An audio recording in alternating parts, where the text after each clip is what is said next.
630 CHED presents The Announcers. Opinion, personality, passion. The Announcers on 630 CHED, Edmonton's breaking news and conversation station. A very special edition of The Announcers this week. Jay Hatton in studio, co-host of Danny and Jay, Fresh Radio in the morning. Nice to see you. Hey, thanks for having me, buddy. You look great back from vacation, too. And you, too. The beard. I see. I've been thinking about growing a beard forever. And Kelsey Wingerak, just white as ever. Thanks. I'm going on vacation next week. You are going to Mexico next week. And I will out-town you both in like 40 seconds. The sun loves spray me. Spray tans don't count, Winger. I'm not a spray tan. Are you? How do you conduct yourself on vacation? Do you have like the tin foil under your chin to reflect the rays onto your face, or are you SPF 60? No, I'm Ukrainian. I'm made of sunscreen, I guess, but I tan instantly. I don't use sunscreen, and I'm sure I'm going to have doctors calling in. No, I don't use any gimmicks. I just stand in the sun and suddenly I'm African American. What SPF will you be using? I won't be using it. You don't use anything? Come on, you can't say that on the radio. I'm saying it on the radio. Winger, really, you're crazy. You literally do not use sunscreen. I'm that person who's like, well, you're like, oh, can you rub a little on my back? And do you want some? Like, oh, I did that earlier. We're going to get phone calls. Kids, you've got to use sunscreen. Uncle Jespo says so. Yeah. Jay, I went with the SPF 50. Nice. For the first time on our trip to Oaxaca, Mexico. You were it's like a paste. Yeah. It's like it was like a pesto. What do you go with? What's your SPF number? I go high. I always stick with 45 at the minimum usually, and then I put it on like this, like soap, and then just whew, right on my face. Now, a pro tip, Winger, I don't know how long it's been since you were last on vacation, but sometimes this can slip people's minds, and then it's a crucial mistake that'll ruin their entire first day on vacation. Although you're not using sunscreen at all, what do you care? Nothing above the cheekbones, friends. The classic vacation ruining mistake is sunscreen all over the forehead. You start to sweat. It starts going into your eyes, and the next thing you know, it's like you're cutting onions. Yeah. That's why I always go for the tacky tourist hat as soon as I get there. That's why I bought a nice like Hannibal Lecter looking one when I was at Mexico. Now, someone at this point, 2 minutes into this edition of The Announcers, is wondering where are they going from here, and that's a great question. We'll determine that in the next 2 minutes or so. Are you? In all seriousness, in a second, we're going to talk about settling neighborly disputes, but nothing neighborly about the case study that Kelsey's about to pitch forward. But one final question, Jay. Okay. Now that you are home, looking golden brown, like a succulent Thanksgiving turkey, set to be devoured by your Fresh Radio listeners, what do you do to preserve the tan once you're back? Lots of lotion. And the best thing is Danny has this blog. It's like her beauty blog. And I'm not I'm kind of a manly man, you know what I mean? But Danny's whatever you need to tell yourself, constantly hooking Jay. me up with this stuff. She'll be like, oh, hey, try this new mask. And I'm like, that's stupid. And I go home and put it on, and I'm like, oh, look at me. My tan's still good. This is unbelievable. Feet are great. Look at those hands. There's not one piece of dry skin anywhere. Like, I'm moist because of Danny. It's great. Oh my gosh. That sounds Are we going to leave that part in? Oh, absolutely. That's staying in. Let's leave that part in. I know that this was discussed on Fresh Radio, which is how it obviously was all over your radar there, Jay. But Kelsey, we were talking about this as well. Neighbor disputes when it comes to snow clearing, and the meme that everybody's already sick of on Facebook. This is my whatever. Be more like whatever. My neighbor, Bob. How did this get on Bob? In front of you? Yeah, just Amanda, who does the night show. She lives in the same neighborhood, and she saw this sign. Basically, it's a meme, like an internet meme, and turned into a sign. And she put it on to kind of like jab at her neighbors. So the girl's name is Candy, and then the sign that she put out was, "This is my neighbor. My neighbor clears his driveway and dumps all the dirty, salty snow on my lawn. My neighbor lacks etiquette. Don't be like my neighbor." And stuck it out there for the entire neighborhood to see, right on the pile of dirty snow, and then sent us the picture. And I mean, we got great traction online. I think we had 10,000 views in a couple of hours. Because I think it's because everybody's been there. Maybe it's not someone shoveling all of their sidewalk snow onto your lawn, but it's something. It's parking their car constantly right in front of your house when you think that's your designated parking spot. Everyone has that neighbor, whether it's at present or in the past, that has driven them up the wall, and you have no idea how to go about it. Sometimes you have the passive-aggressive comments. Other times you just sit there and think, I don't want to pick a fight. The neighbor replies back. The neighbor responds. It's true. With their own sign. This is my neighbor. Canada has snow. The snow is white. My neighbor hates snow. I shovel my snow. My neighbor hates snow that is shoveled. Don't be like my neighbor, with a stick man crying. Now, this story is kind of interesting because we had Candy on, the original one that put the sign on the air with us this morning. And so I asked her, I was like, so when your neighbor put that sign up, did they say anything to you about the sign beforehand? And she said no. So then I asked her, did you say anything to your neighbor about the pile of snow that they threw on your yard? And her answer, no. So instead of saying a single thing to anyone, they're just having a sign battle with each other. I don't think they even know each other's names. There's got to be background here. Was there something else? Had they been sort of poking each other's hive? This is what what she told us is that he chooses to put it on her yard instead of his. He has his side is perfect. Her side has all the gross, dirty snow from his driveway or her driveway. That's the issue. That's the what gross, started the dirty side. snow. And then she says it looks ugly, and she wants it to look, nice. I'm disappointed in you, Jespo. Are you? Because you're not putting yourself in their position. Would you not question why your neighbor has to put all of their stuff on your lawn in order to preserve theirs? Like, why should their yard be immaculate? I haven't yet done the necessary investigation to offer an informed comment on this. All I know is I can picture somebody that's shoveling the snow from their driveway and tossing the snow, and wherever that snow is going, like snow, a shovel full of snow is quite heavy. It's true. You can only throw it so far. I don't envision the offender, the alleged offender in this case, carrying wheelbarrows full of snow across the driveway over to the neighbor's property and dumping it. Is that the case? I mean, this isn't someone that's trained their cat to poop in someone else's geraniums, is it? It is. I think this is. The picture is on our YouTube page along with this video, and it shows it is a giant snow pile. And I had an experience just like this growing up. My father really took care of his lawns, and our neighbor... His lawns. We have a giant property. Okay. We're very wealthy.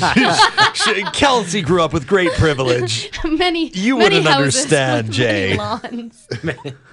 Anyway, we put our garbage bag out on our front lawn, and our neighbor always claimed that they would put their garbage bag on our lawn beside ours so the garbage man didn't have to stop twice. The truth is they were elitists and didn't want their garbage bags to kill their lawn. So they kept bringing it over. And as a lawn expert, you know this. I am a lawn expert. But this is where I think the signs work better. They're a little bit more fun than getting confrontational. And I will say ours got a little out of hand. The police ended up getting called because it turned into a full-out, Are you kidding me? violent thing between the neighbor and my father. I need to make a point very quickly. Lawn Care 101, never put bags of clippings on your grass. Don't ever do that. Put them on the driveway. It'll kill your grass every single time. That's something that my grandpa taught me many moons ago. Here's City of Edmonton Lawn Care 101. Don't bag your clippings. Bag your clippings. All right. Okay. That's all fine and good. Now, let's just take the side, though, of the neighbor for a second.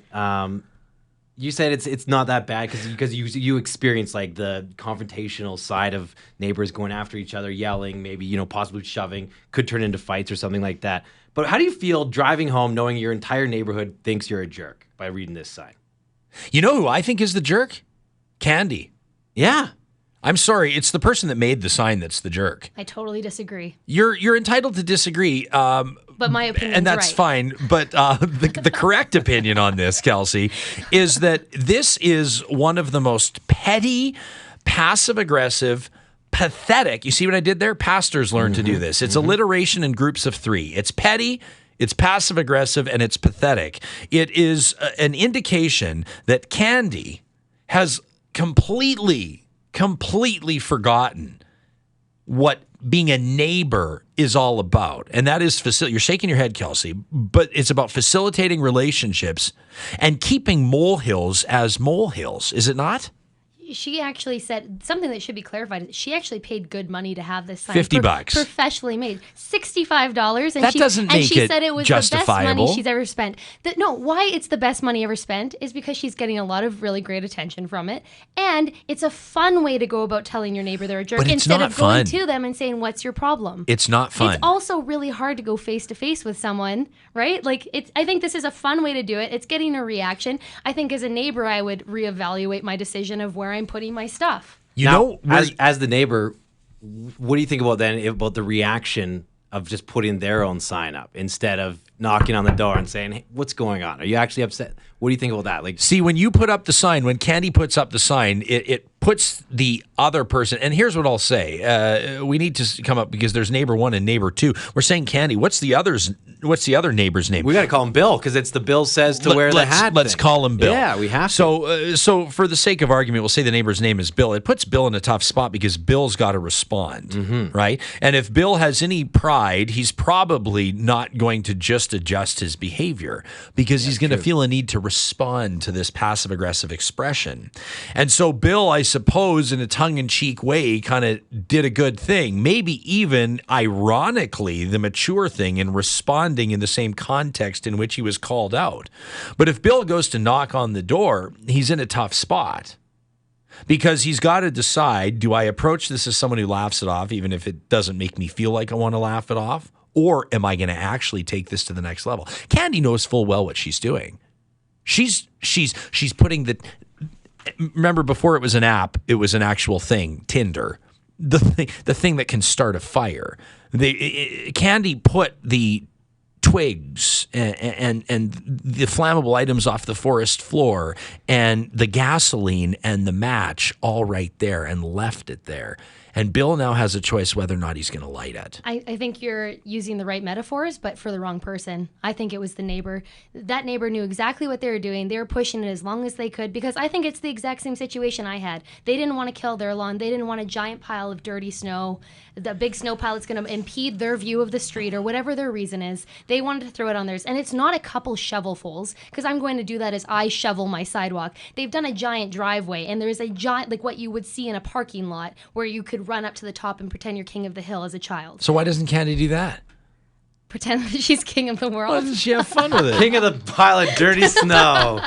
Oh, that's This terrible. is interesting. I mean, I suppose that Bill, the accused in this circumstance, could just not shovel anymore. I mean, maybe that would be better. I mean, if Candy had to pick the lesser of two evils, I wonder which it would be. I just think that Bill was fine until he put the sign up. Once he put the second sign up, he should have just went over there, or her knocked on the door to Candy and just said, I'm an adult. What's your problem with this? You're double victimizing the victim in this case, Jay? I am, because it's not, I don't think it's the right thing to do to fight. You're not going to fight fire with fire by putting a sign up. What's next? Then a billboard? What's after that? They're going to buy an advertising on 630 Ched and say, don't I go would to this encourage neighborhood. everyone to purchase advertising here on 630 Ched. The bigger question here, of course, and we're having fun with this, the bigger question is have we forgotten how to be neighbors? Have we forgotten what being a neighbor is all about?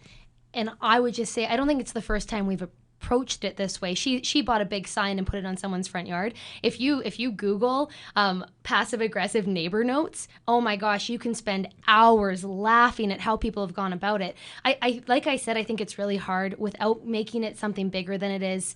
You have that neighbor down the street that decides to have a house party on a Wednesday night. You have children sleeping, and you don't want to be the one. You don't want to call the police on them, but you might go and put a little note in their mailbox that says, while you might like heavy metal at midnight on a Wednesday night, the rest of us enjoy peace and quiet. Yeah. Right? Instead of going and knocking on their door and saying, listen here, you big jerk. Like, be kind, right? Like, I think it's a better way to go about it. It's a tough position to be placed in when someone else forces your hand. When there's something that you have to address. If it's the case of the parents with young kids and the neighbor won't stop partying or whatever the case may be, where you're going, gosh, I wish I didn't have, me personally, I love debate. My entire job is based on that affinity to debate and discuss, but I hate conflict. I would rather not ever argue with anybody. I can't stand conflict. And what I found, and I have been involved in disputes with neighbors over the course of, the 20 years that I've lived away from home, the more you let it fester, the longer it goes unaddressed, the worse it becomes. You found yourselves in facing specific neighbor problems? I mean, you talked about the issue with the garbage bags. And that's one. The grass clippings. What about neighbors? I mean, you want to talk even just on the context of lawns. There are people that do the crosshatch pattern. Yeah. They mow it twice, both ways, to get that beautiful sort of ball diamond look to it. And then the neighbor will let the dandelions go to seed. And the seeds will blow all across the neighborhood and infect every lawn in close proximity. People go crazy over that stuff. In my childhood house, our neighborhood was very, it was a hoity-toity neighborhood for a very, middle-class neighborhood. And they actually band together, created a neighborhood association so that they could call a bylaw officer to harass one of our neighbors who had built their house on the property but hadn't laid down any grass yet. So they just had, Classic. dirt. And they just said, you're bringing down the value of our homes. And they called a bylaw officer every single day for 3 months. You get that with driveways. People want to finish the driveways. Have any of you guys lived in a condo? Yeah. That's where it can get, because you're not dealing with one neighbor on one side or two neighbors. You're dealing with upstairs, downstairs, left, right. It can get brutal. And I lived in a condo, my first radio job, in Powell River, BC. It's a beautiful town on the coast. And the parking space that the broker gave me, so I had my lease with here, you're in spot number 62 on the lease, and okay, perfect. And then I parked there, and it turns out, according to the strata, that was someone else's spot. So we would have these battles, and I'd say, no, look, right here, 62, that's my spot. It says so. And then they would park there, and then I would park there, and then it got to then it turned into swearing from the neighbor, this little short guy. This turned into swearing, which turned into this. He was doing the finger poke, and then the jab. And it got to the point where it was it got bad. It didn't get violent, but we were definitely shouting at each other, and because we were both in the right. And it's just when you go back to this candy and the shoveling of the snow, when you're not expecting it and someone attacks you, your back is in the corner immediately, and you get aggressive. You never expect it, and that's why I think we all get so defensive, and that's why it's often easier to send a note, tape something to someone's door than it is to go up and say, listen, because there's no good cordial way to do it without offending someone or making someone immediately get defensive, and then they say, you have a problem with me putting my snow here? Well, I can't stand your ratty car being in the back, and it makes my house look bad because it's parked beside my house, right?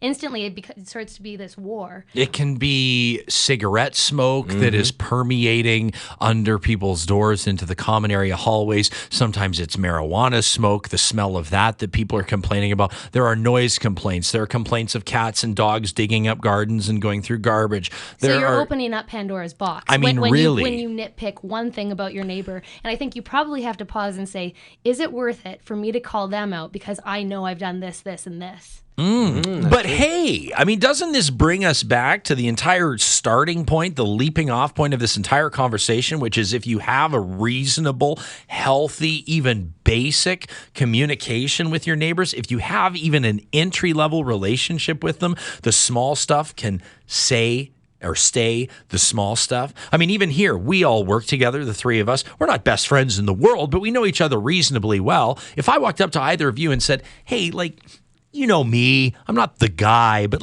this one little thing, whether it's you leaving heating something up that's kind of stinky in the microwave all the time. I'm already thinking of 6 things that I would call you out on. What's one of them? No, I'm just kidding. I'm just saying, if you're going to do that. But you have to have fun with it. Kelsey, you did a little bit of digging when it comes to how some people handle their neighbors and some of the potential disputes, and you found this entertaining video. Check this out.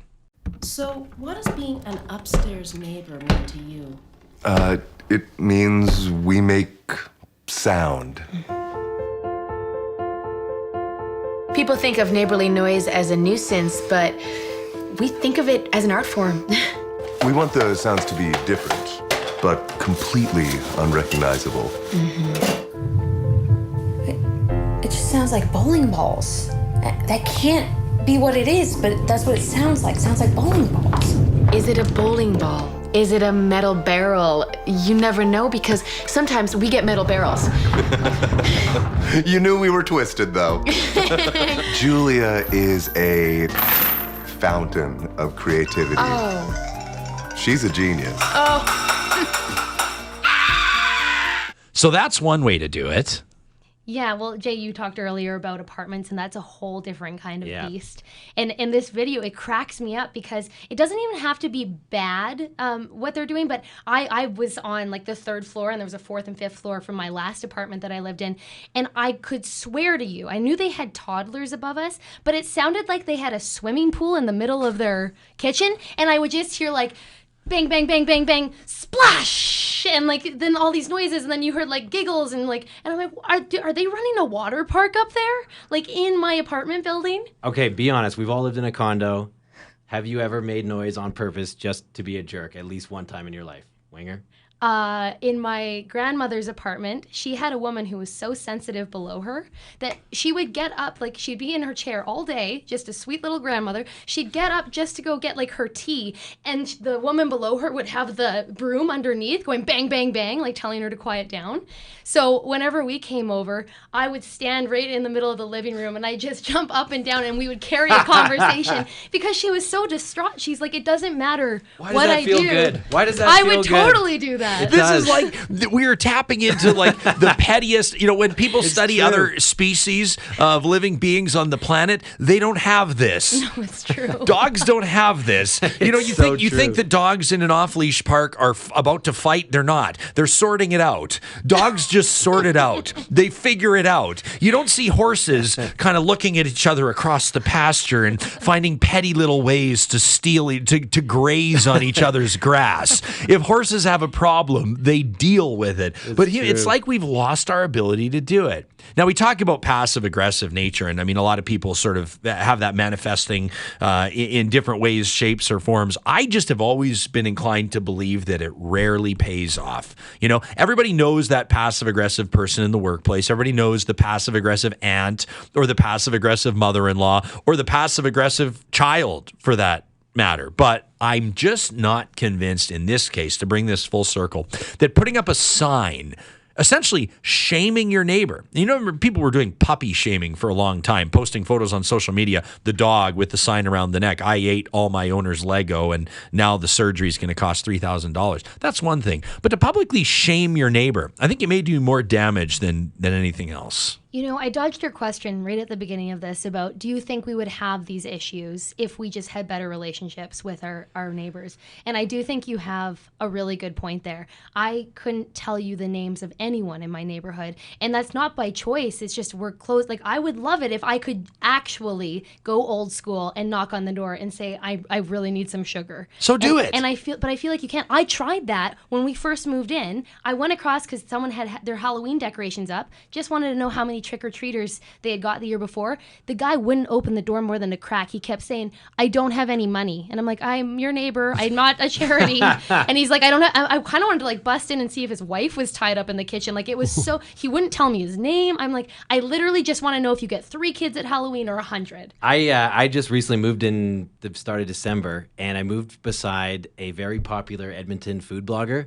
Best decision of my life. I literally get something awesome in my door at least once a week. Who do you live next door to? Bacon Hound. What? Are you kidding me? Phil Bacon Wilson? Hound is my neighbor, and the guy hooks you up like you've never been hooked up. Bacon Hound had his birthday this week. So big shout out to Bacon Hound. Big shout out to Bacon Yeah. Hound. Be sure to read his blog. Have you ever tried his awesome. homemade Irish cream? No. Oh my I've heard gosh. of it though. We had a conversation. We could do about another it. entire Yes. episode of The Announcers on homemade booze. We'll have to leave that for another day. Thanks for tuning in. You can catch Jay Hatton weekday mornings on Fresh Radio alongside his partner in crime, Danny Rose, Kelsey Wingerak, of course, the intrepid and talented producer of The Ryan Jespersen Show, which airs weekdays from 9 a.m. to noon on Alberta's breaking news and conversation station, 630 CHED. Thanks for tuning in.